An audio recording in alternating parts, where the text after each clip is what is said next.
Good morning. Back here in Judges again, and we're going to read chapters 18 and 19 this morning. So grab your Bibles if you wish. I would recommend it and read along with me. Chapter 18. In those days there was no king in Israel. In those days the tribe of Danites was seeking an inheritance for itself to dwell in.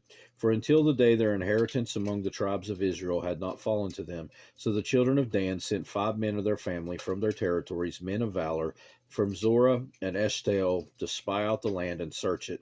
They said to them, "Go search the land." So they went to the mountains of Ephraim, to the house of Micah, and lodged there. While they were at the house of Micah, they recognized the voice of the young Levite. They turned aside and said to him, "Who brought you here? What are you doing in this place? What do you have here?" He said to them, "Thus and so Micah did for me. He has hired me, and I have become his priest." So they said to him, "Please inquire of God, that we may know whether the journey on which we go will be prosperous." And the priest said to them, "Go in peace, the presence of the Lord be with you on your way." So the 5 men departed and went to Laish. They saw the people who were there, how they dwelt safely in the manner of Sidonians, quiet and secure. There were no rulers in the land who might put them to shame for anything. They were far from the Sidonians, and they had no ties with anyone. Then the spies come back to their brethren at Zorah and Eshtaol, and their brethren said to them, "What is your report?" So they said, "Arise, let us go up against them, for we have seen the land, and indeed it is very good. Would you do nothing? Do not hesitate to go and enter to possess the land. When you go, you will come to a secure people and a large land, for God has given it into your hands, a place where there is no lack of anything that is on the earth." And 600 men of the family of Danites went from there, from Zorah and Eshtaol, armed with weapons of war, and they went up and encamped in Kirjath Jearim in Judah. Therefore they called that place Mahaneh Dan to this day. There it is west of Kirjath Jearim. And they passed from there to the mountains of Ephraim and came to the house of Micah. Then the 5 men who had gone to spy out the country of Laish answered and said to their brethren, "Do you know that there are in these houses an ephod, household idols, a carved image, and a molten image? Now therefore consider what you should do." So they turned aside there, came to the house of the young Levite man, to the house of Micah, and greeted him. The 600 men, armed with their weapons of war, who were with the children of Dan, stood by the entrance of the gate. Then the 5 men who had gone to spy out the land went up. Entering there, they took the carved image, the ephod, the household idols, and the molded image. The priest stood at the entrance of the gate with 600 men who were armed with weapons of war. When they went into Micah's house and took the carved image, the ephod, and the household idols, and the molded image, the priest said to them, "What are you doing?" And they said to him, "Be quiet, put your hand over your mouth, and come with us. Be a father and priest to us. It is better for you to be a priest to the household of one man, or you be a priest to a tribe and a family in Israel." So the priest's heart was glad, and he took the ephod, and the household idols, and carved image, and took his place among the people. Then they turned and departed, and put the little ones, the livestock, and the goods in front of them. When they were a good way from the house of Micah, the men who were in the house near Micah's house gathered together and overtook the children of Dan. And they called out to the children of Dan. So they turned around and said to Micah, "What ails you that you have gathered such a company?" So he said, "You have taken away my gods, which I made, and the priest, and you have gone away. Now what more do I have? How can you say to me, 'What ails you?'" And the children of Dan said to him, "Do not let your voice be heard among us, lest angry men fall upon you, and you lose your life with the lives of your household." Then the children of Dan went their way, and when Micah saw that they were too strong for him, he turned and went back to his house. So they took the things Micah had made, and the priest who had belonged to him, and went to Laish, to a people quiet and secure. And they struck them with the edge of the sword, and burned the city with fire. There was no deliverer, because it was far from Sidon, and they had no ties with anyone. It was in the valley that belongs to Beth Rehob.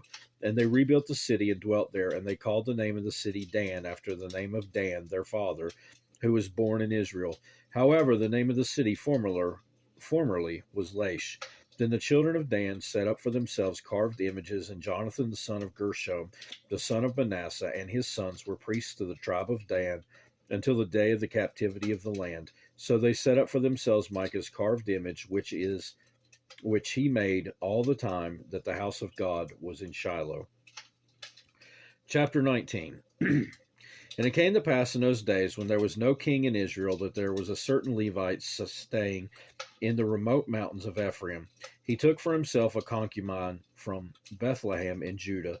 But his concubine played the harlot against him, and went away from him to her father's house at Bethlehem in Judah, and was there 4 whole months. Then her husband arose and went after her, to speak kindly to her and bring her back, having his servant and a couple of donkeys with him. So she brought him into her father's house, and when the father of the young woman saw him, he was glad to meet him. Now his father-in-law, the young woman's father, detained him and stayed with him 3 days. So they ate and drank and lodged there. Then it came to pass on the 4th day that they arose early in the morning, and he stood to depart. But the young woman's father said to his son-in-law, refresh your heart with a morsel of bread, and afterward go your way.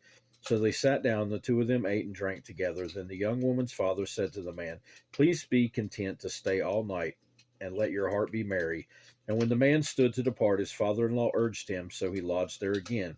Then he arose early in the morning on the 5th day to depart, but the young woman's father said, please refresh your heart. So they delayed until afternoon, and both of them ate.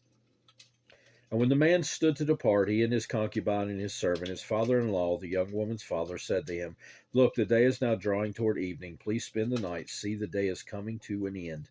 Lodge here, that your heart may be merry. Tomorrow go out your way early, so that you may get home. However, the man was not willing to spend the night, so he arose and departed, and came opposite Jebus, that is Jerusalem. With him were the 2 saddled donkeys. His concubine was also with him. They were near Jebus, and the day was far spent. And the servant said to his master, come, please, and let us turn aside into the city of the Jebusites and lodge in it. But his master said to him, we will not turn aside here into a city of foreigners who are not of the children of Israel. We will go on to Gibeah.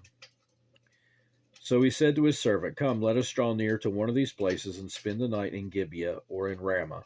And they passed by and went their way, and the sun went down on them. Gibeah, which belongs to Benjamin. They turned aside there to go in and lodge in Gibeah, and when he went in, he sat down in the open square of the city, for no one would take them into his house to spend the night.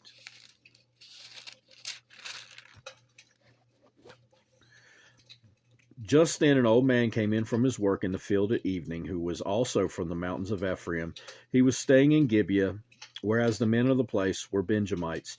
And when he raised his eyes, he saw the traveler in the open square of the city, and the old man said, where are you going, and where do you come from?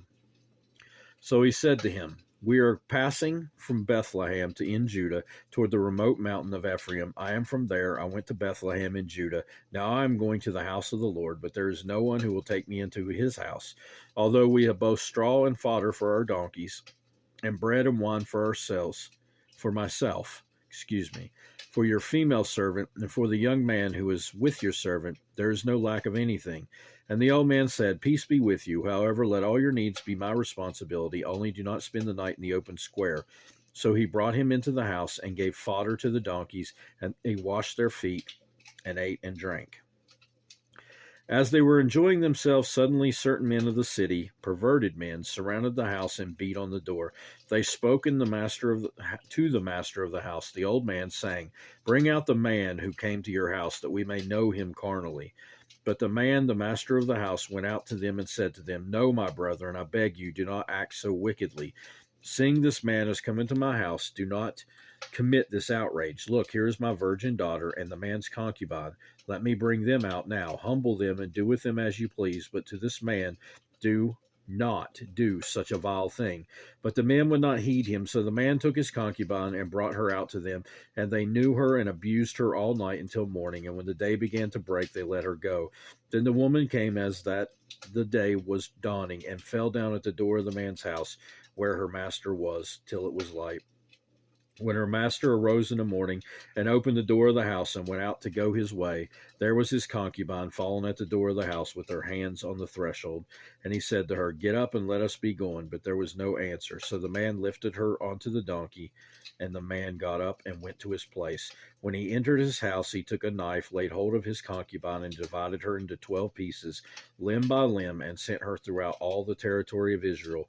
And so it was that all who saw it said, no such deed has been done or seen from the day that the children of Israel came up from the land of Egypt until this day. Consider it, confer, and speak up.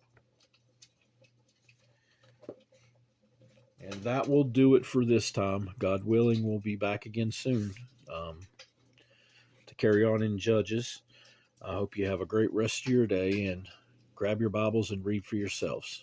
It's good for you. Goodbye.